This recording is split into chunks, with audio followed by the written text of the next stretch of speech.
What's up, everyone? My name is Chris and Fanzon. You are listening to the Hidden Doors podcast, and upcoming, I'm talking about my experience dealing with my, let's say, goals or New Year's resolutions for the year and how I'm doing with them. And the only reason why I do that is because I know you don't give a crap how I'm doing with my goals, but I want to share my experience for now. It's two, 3 months into these goals, and how am I doing, and what are the things that are keeping me going forward and staying on track, but also realizing that people are not superhuman. After a couple months of focusing on things like that, enthusiasm might wane. You might not be as excited as you were when you wrote your goals down in the past.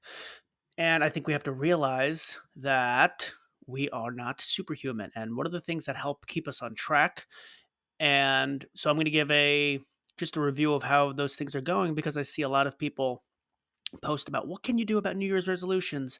How can you stay on track? And those are like in January, December when they're posted, but no one follows up and sees how are you really doing after all that? Are those tips working? And so that's what I want to do is what the hell is working for me based on what I have said in the past about New Year's resolutions, and what do I think is needed to keep moving forward? And I give a realistic and honest review of how I think I'm staying on track, which is, I think, a good thing, because you can't always pretend you're perfect because nobody's perfect. So that's what we're talking about. I hope you enjoy the podcast. If you do, give me a thumbs up on this video, subscribe to my channel if you haven't done so already, hit the notification bell so you can stay up to date on more videos and podcasts coming down like this. I hope you enjoy.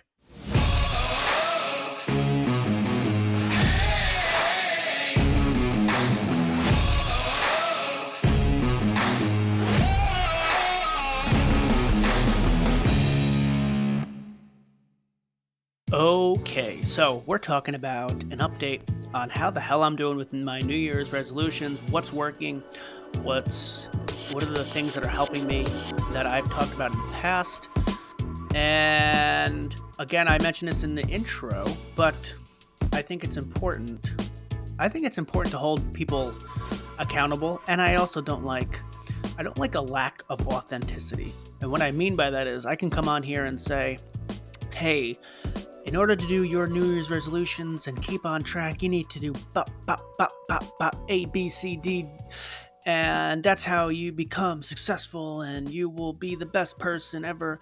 And then 2 months later, if I'm not following that same advice, then who the hell cares what I'm saying? I feel like there's a lot of people that say a lot of things that make them seem perfect and better than everyone else on camera, and then you check in a couple months later and are they even following the same advice they've told themselves?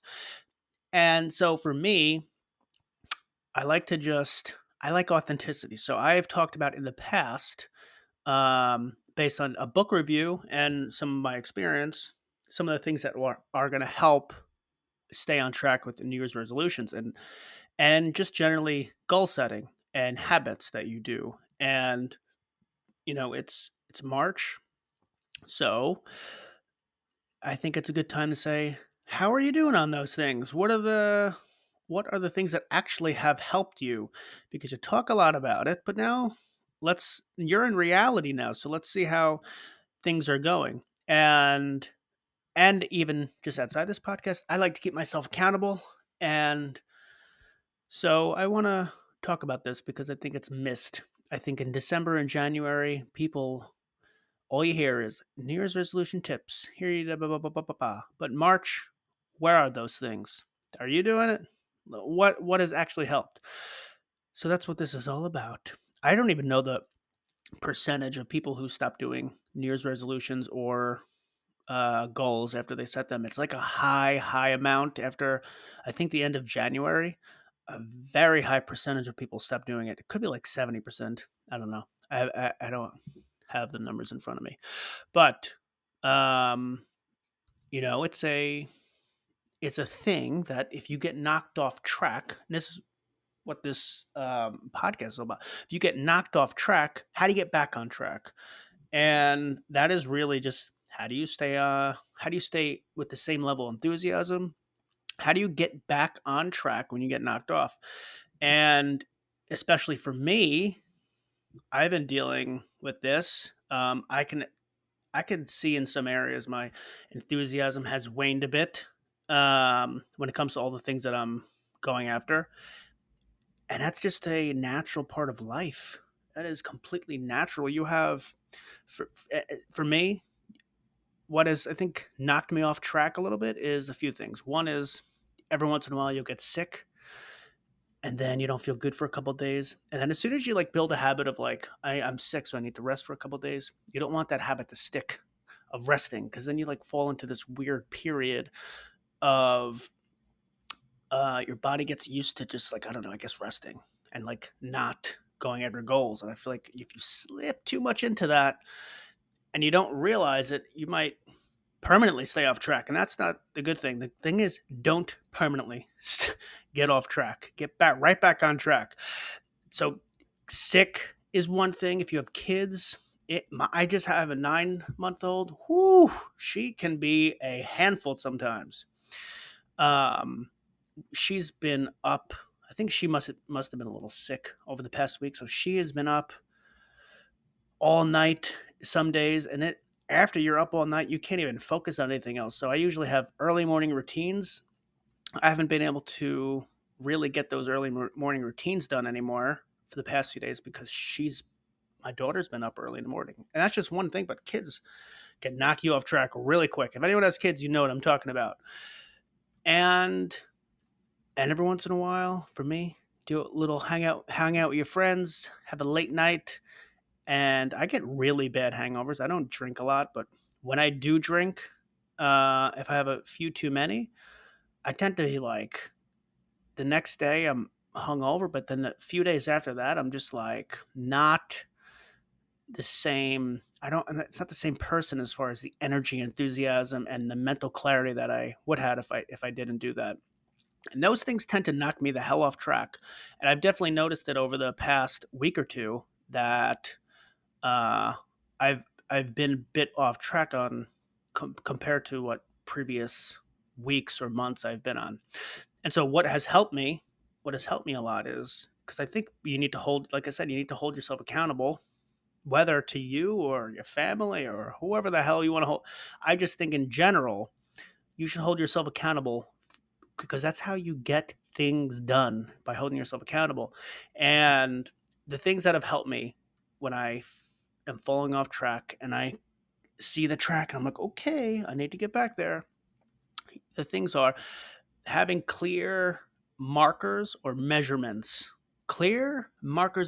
of uh, that you can see and envision with your eyes. See with your eyes that mm, makes it clear that you know you're off track. And so I'll give you some examples of what I even mean by that because I just said that pretty poorly. Um, One is I usually wake up at like 4 a.m. I have been like sleeping to like 6 or 7.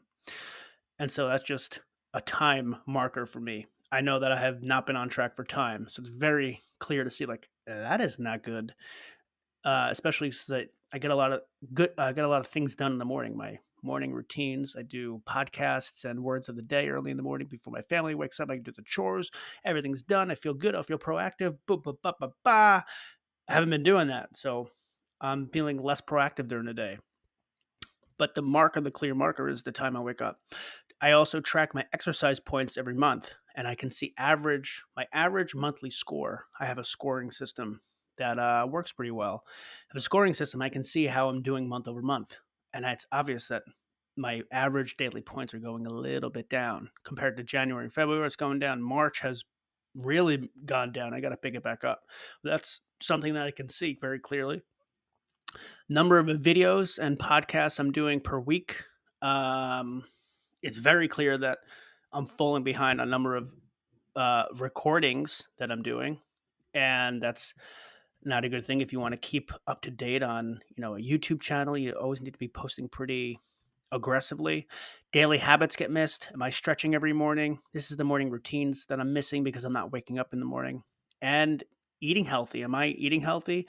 One of the biggest markers for me is energy level, but also heartburn. I get heartburn when I don't eat when I don't eat right. Start eating a little too many cookies, and you drink a little too much alcohol. And for me, that's when heartburn bubbles up. And that's a clear marker for me that I'm doing something wrong. So I think one, to get back on track is you need clear markers, and you need to have those things like clearly written down and understood as measurements and benchmarks for yourself. For me, I know all those things that I just mentioned. I know when those things are not right, something's wrong, and I need to get back on track. It's a way for me to see myself get off track. Because, like I said, getting off track could be like, I don't know the damn word for it. It's like when something is like, I can't find the damn word for it right now, but it's getting off track is not noticeable in the beginning. And then by the time you notice, you're so far off track that you don't even see the tracks anymore. And you might get into this like loopy world of forgetting your goals completely. And the best way to make sure you don't get into that stage is to have clear markers in the beginning. Um, Also, I have daily reminders. So I use Google Tasks for this. I love Google Tasks, by the way. I almost love everything Google does. Um, I have Google Tasks that send me daily reminders of um, goals that I have set for myself, and also um, my the reasons why I do my goals.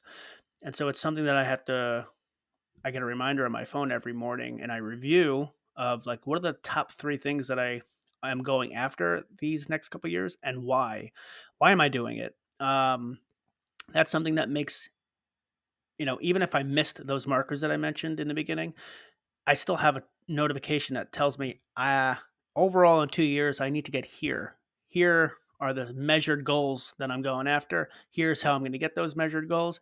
Here are the actions that I'm going to take, the actions and the habits that I'm going to do every day. That's something that I review every day. I also have positive affirmations. I think positive affirmations, honestly, get a bad rap. I don't know why, but they just seem like cheesy and useless. But for me, uh, my here's my view. Having if you What you see and what you perceive is, in my head, a lot of how you act on what you perceive. For example, if you only watch news, you're going to hear a lot of death, crazy stories, things that are very, very low, very rare occurrences that rarely happen. But when you're looking at 300 million, or even if you're looking at global news, billions of people, it's going to happen eventually, but it's very low occurrences. And if you only watch news, you might go out in the world thinking that you might die and all these crazy things. You might become over your senses, your sensory system might become overstimulated. And it's all because of what you perceived from the news, the information you're taking in. And I think that if you have positive news, positive information that you're taking in, it'll help your sensory system be not so stimulated, but more positively thinking. And I think positively thinking helps your mood, and I think that helps in a lot of different areas, and it keeps you motivated. So for me, I'm a big fan of not cheesy positive affirmations, but affirmations that'll keep me motivated and on track. So for example, I have a daily reminder that gets sent to me that says, you only need to get 1% better every day. You're going to fall on your face. You're going to feel embarrassed. You're going to lose. You're going to do all these things. But at the end of the day, as long as you're getting 1% better and you're taking all of those, let's say, mini temporary failures as stepping stones, and as long as you're learning from them, then it's a positive thing. You need to fail. You need to lose. You need to fall on your face. You need to get embarrassed sometimes. You need to do that because people who do that are usually the ones that are challenging themselves more often.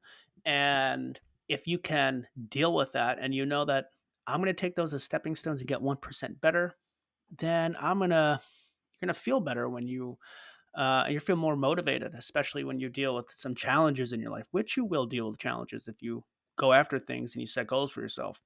That's one affirmation that I review every day, keeps me motivated. And another one is I literally at one point started to feel like less enthusiasm about doing this podcast. and I was like, "Why am I even feeling like this?" And so I like to write. I like writing. I think writing is beautiful. If you've listened to my podcast at all, you know that I like to write. And so I just wrote on a piece of paper. I have it right here. I just say, and it says lights, camera, action. It says the quality of your podcast hinges on the enthusiasm you come with. Don't wither, otherwise the podcast will never be a success. Just something. It could be a little cheesy to everyone else, but for me, it was a thing that was a daily reminder for me every time I do a podcast that when I come to the table and do these podcasts, I gotta be ready to go. No one wants to hear a podcast where someone's just like, and it's a nice positive affirmation that keeps me motivated. And so I think I don't need to sell you anymore on these damn positive affirmations, but positive affirmations is another thing that really helps. Also, another thing is habits that are in your identity. So when I read Atomic Habits, one of the biggest takeaways was habits need to be part of your identity. Everything that you do and every day, it needs to be part of who you are. And a lot of my morning routines does feel like my identity. This podcast feels like my identity. I do word of the day every morning. That feels like my identity. And when you do them for so long consistently, months over months, and you get off track because of maybe the kids, or you go out one night, or you feel sick and you're feeling off track, it feels off. The worst thing you can do is when you're off track, it feels good.